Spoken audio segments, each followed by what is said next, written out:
Salut et bienvenue sur la chaîne Chrétien Parlant, une chaîne où nous parlerons de tous les sujets importants pour la vie chrétienne. Nous discuterons simplement sans tabou ni préjugés. Alors sans plus tarder, commençons. Le sujet du jour est Qui es-tu en Christ?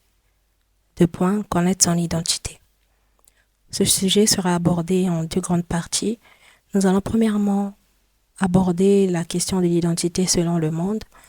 Nous allons définir qu'est-ce que c'est que l'identité. Nous allons donner des éléments qui forment l'identité. Et deuxièmement, nous allons parler de l'identité selon Dieu. Qu'est-ce que Dieu dit de ton identité? Et nous allons parler également de quelques exemples bibliques à travers les personnages qui ont eu eux aussi à avoir un souci concernant leur identité. Alors passons au grand 1. L'identité selon le monde. Comment est-ce que le monde définit l'identité? L'identité, c'est tout simplement ce qui fait la particularité d'un individu. J'ai également relevé 6 éléments qui forment ton identité. Nous avons ton nom, c'est le prénom, nom que tes parents t'ont donné. Nous avons ton histoire, ce sont les expériences et les souvenirs accumulés tout au long de ta vie. Nous avons la culture, ce sont les traditions, les coutumes, l'endroit où tu as grandi en gros. Nous avons tes valeurs, ce que tu trouves important dans ta vie. Ça peut être l'honnêteté ou la gentillesse. Nous avons ta personnalité, ce qui te rend unique. Ça peut être le fait d'être drôle, timide, courageux. Nous avons tes relations, les personnes autour de toi qui influencent qui tu es, comme la famille ou les amis. Alors nous pouvons comprendre que selon le monde, l'ensemble de toutes ces choses-là forment ton identité. Ou alors l'ensemble de toutes tes choses ont un impact sur ton identité. Ça forme la personne que tu es, la personne que tu deviens. Grand 2, l'identité selon Dieu. Qu'est-ce que Dieu dit de ton identité? Nous allons le lire dans 2 Corinthiens 5 au verset 17. Si quelqu'un est en Christ, il est une nouvelle créature. Les choses anciennes sont passées et voici, toutes choses sont devenues nouvelles. Par ce verset, je comprends donc que ton identité ne dépend pas de toutes ces choses précitées. Ton identité ne dépend pas de ta culture, tes valeurs ou ta personnalité ou etc. Ton identité, c'est d'abord d'être enfant de Dieu. Ton identité, c'est d'abord d'être en Christ. Et une fois que tu l'as accepté, tu deviens quelqu'un de nouveau. Ni ton histoire, ni tes expériences vécues ne peuvent déterminer la personne que tu es et celle que tu seras. Alors, dans la Bible, quelles sont ces personnes qui ont eu à avoir un problème avec leur identité? Nous pouvons en citer plusieurs, nous pouvons en relever plusieurs dans la Bible, mais moi j'ai relevé quatre personnes dans la Bible qui, pour moi, ont vraiment eu ce souci-là et qui se sont sortis d'une façon vraiment extraordinaire. Alors, je vais parler premièrement de Gédéon. Gédéon, nous pouvons le retrouver dans le livre de Juges, chapitres 6, 7 et 8. Pour faire un résumé, Gédéon, c'est quelqu'un qui doute beaucoup de lui. Il est le plus jeune de la maison de son père et sa famille fait partie de la plus pauvre de la ville. Alors voyant tout cela, Gédéon ne se voyait pas du tout autrement. Il se considère insignifiant, timide et peu courageux. Mais quand l'ange de Dieu s'est adressé à lui, il l'a qualifié de vaillant héros. Ce qui signifie que malgré tout ce que Gédéon avait accepté comme faisant partie de sa personnalité ou de sa vie, Dieu ne pensait pas ainsi. Dieu ne voyait pas le Gédéon peu courageux, mais plutôt un vaillant héros, un guerrier et le libérateur d'Israël. Deuxièmement, je parlerai de Moïse. On peut le retrouver dans Exode à partir du chapitre 3. La vie de Moïse n'a pas du tout été de tout repos. Mais avant d'être ce Moïse, ce leader, celui qui, accompagné de Dieu, a divisé la mer en deux, Moïse a également eu des soucis dans le processus de la révélation de son identité. Tout d'abord, si vous lisez les chapitres 3, à partir du chapitre 3 de Exode, vous comprendrez vraiment son histoire. Mais là, je vais juste faire un résumé. D'abord, on peut comprendre que c'est un Hébreu qui a grandi dans la maison de Pharaon. Il a un passé de meurtrier, d'exilé. Il a un sentiment d'incapacité. Il doute beaucoup de lui, surtout dans sa capacité à s'exprimer aisément.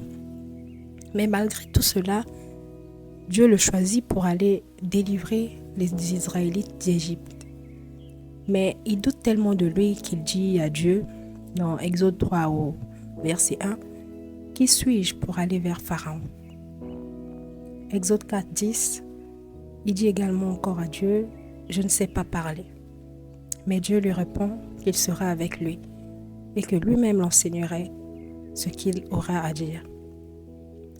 Alors là, c'est tellement intéressant. Parce que là, Moïse se retrouve avec deux choix. Choisir de croire à ce que Dieu dit de lui ou se cacher derrière ses insécurités. Et il fait donc le choix de croire, de mettre toute sa confiance en Dieu.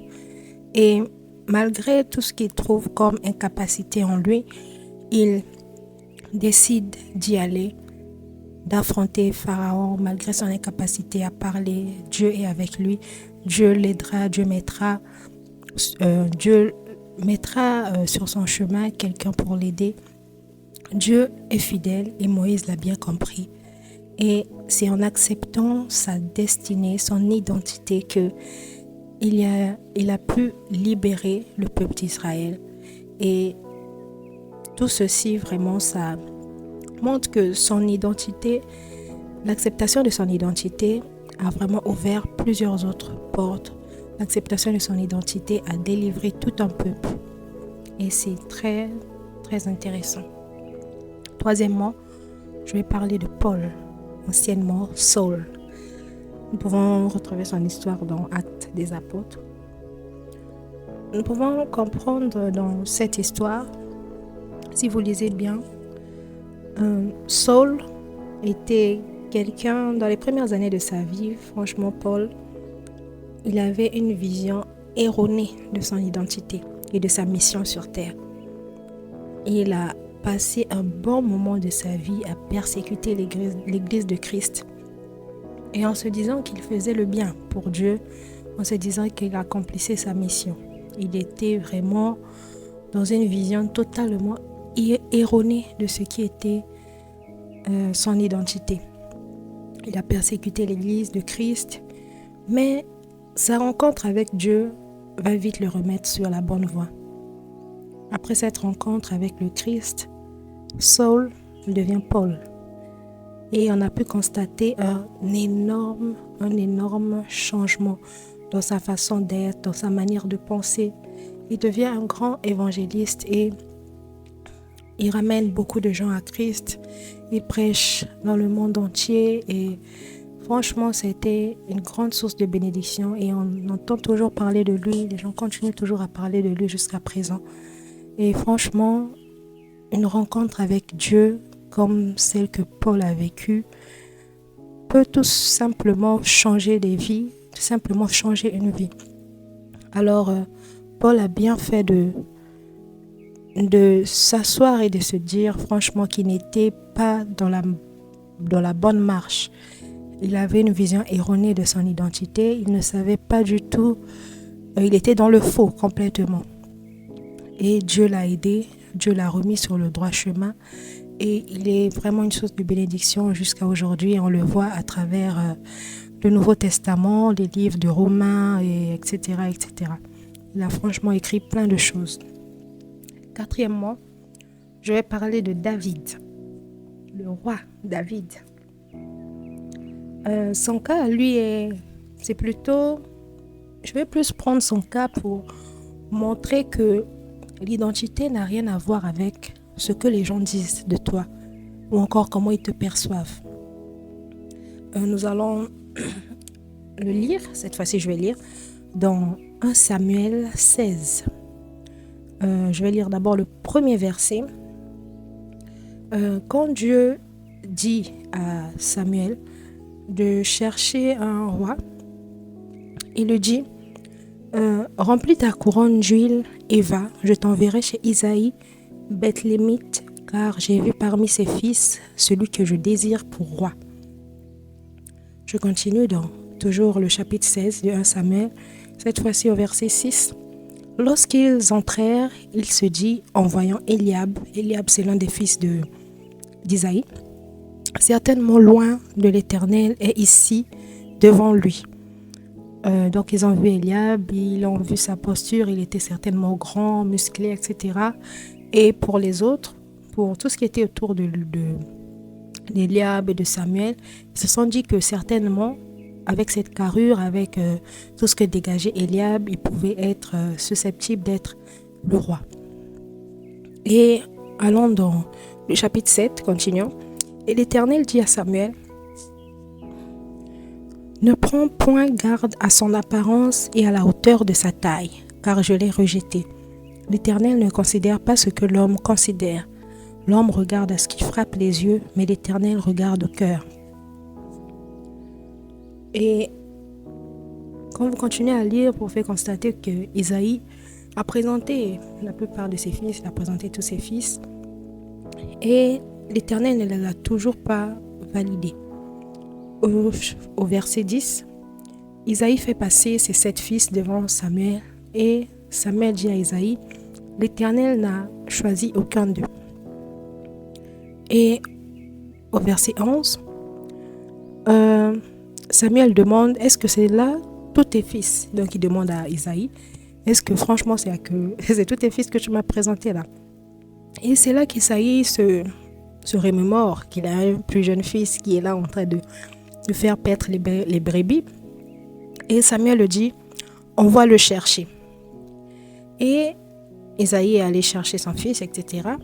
Et quand il le ramène, on voit que c'était quelqu'un de franchement petit. Il était tout mignon, tout beau. C'est-à-dire que peut-être il ne faisait pas peur tel qu'on voudrait qu'un roi puisse faire peur. Peut-être qu'il n'avait pas cette carrure-là. Et c'est sûr que les gens se sont dit que non, ça ne peut pas être lui. Mais lisons, toujours chapitre 16, 1 Samuel chapitre 16, verset 12. Or, il était blanc, avec de beaux yeux et une belle figure. L'Éternel dit à Samuel, lève-toi, oins-le, car c'est lui. Samuel prit sa corne d'huile et le mit au milieu de ses frères. L'Esprit de l'Éternel saisit David à partir de ce jour et dans la suite. Alors là, ce que je retiens de cette histoire, c'est que tout d'abord, quand le prophète Samuel est venu pour choisir un roi, parmi les fils d'Isaïe, personne n'a pensé à David, même pas son propre père. C'est-à-dire qu'il a présenté ses 7 premiers fils, les plus courageux, ceux qui avaient cette posture-là d'être des rois. Mais personne n'a pensé à David. Franchement, personne n'a pensé à David en premier lieu. Personne ne se disait qu'il pouvait correspondre à ce statut de roi, vu qu'il était juste un simple berger. Mais, comme on le dit, comme l'Éternel lui-même le dit, l'homme regarde à ce qui frappe les yeux, mais l'Éternel regarde au cœur. Et c'est dans ça que l'Éternel a choisi David. Et c'est comme ça qu'il est devenu ce grand roi, ce roi qu'on connaît, l'homme selon le cœur de Dieu. Alors pour faire un résumé, nous pouvons constater que ces 4 personnages illustrent la manière dont l'identité peut être influencée par des éléments externes, comme la personnalité, l'histoire, la culture. Mais chacun de ces personnages a montré que le fait d'écouter Dieu, lui faire confiance et dépasser ses limites est la clé pour entrer pleinement dans notre identité, comme Dieu le veut. Tu as peut-être eu une histoire compliquée. Ta culture te met peut-être face à des réalités qui ne glorifient pas forcément le nom de Dieu.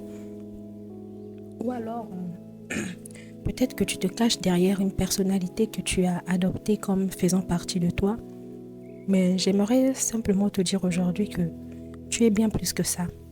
Plus qu'un simple nom, une simple personnalité ou une histoire, tu es avant tout enfant de Dieu. Et à l'image de ton Père, tu es esprit. Alors, va, revêtu de l'Esprit Saint, et marche pleinement dans la connaissance de ton identité. Que Dieu te bénisse.